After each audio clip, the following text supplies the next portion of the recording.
This channel does not promote any violent, harmful, or illegal activities. All content provided by this channel is meant for an educational purpose only.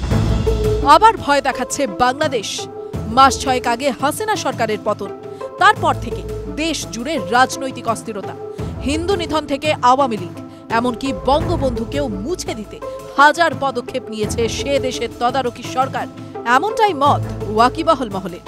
এবার ঘটনার অর্ধ বছর কাটতেই পড়শি দেশের নতুন শঙ্কা, ফের দেশের লেলিহান শিখায় জ্বলে উঠেছে বাংলাদেশ। গতকাল বঙ্গবন্ধুর টিকে থাকা শেষ চিহ্ন ধানমন্ডির বাড়িতে হামলা চালায় একদল মৌলবাদী। চলে ধ্বংসলীলা, মাটির সঙ্গে মিশিয়ে দিতে প্রথমে চলে বুলডোজার, তারপর লাগানো হয় আগুন। স্থানীয় সূত্রে খবর, সেই তাণ্ডবের সময় নারা এ তাকবীরের স্লোগানও শোনা যায় সেই দুষ্কৃতীদের মুখে। ইতিমধ্যেই এই ঘটনায় শিউরে উঠেছে সে দেশে বসবাসকারী আওয়ামী লীগের একাংশের নেতাকর্মীরা। সূত্রের খবর, শুধুই বঙ্গবন্ধু নয়, গতকাল থেকে হামলা চালানো হচ্ছে আওয়ামী লীগের অন্যান্য নেতাদের বাড়িতেও। কিন্তু নতুন করে আবার উত্তেজনার কারণটাই বা কি? বিশেষজ্ঞরা বলছেন, দেশের অন্দরে পুনরায় নিজেদের প্রভাব ফিরে পাচ্ছে আওয়ামী লীগ।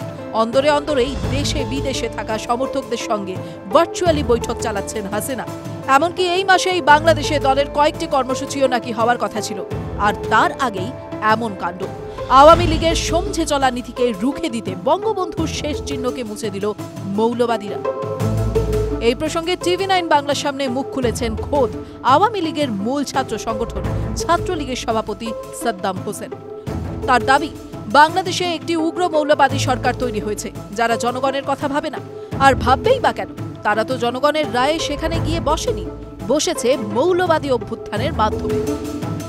শেখ মুজিবুরের স্মৃতি মুছতে কেন এত উদ্যোগী মৌলবাদীরা? সাদ্দামের দাবি, বাংলাদেশকে এরা পাকিস্তানি ভাবাদর্শে চালাতে চায়, সেই কারণেই এমন ধ্বংসযজ্ঞ চালাচ্ছে।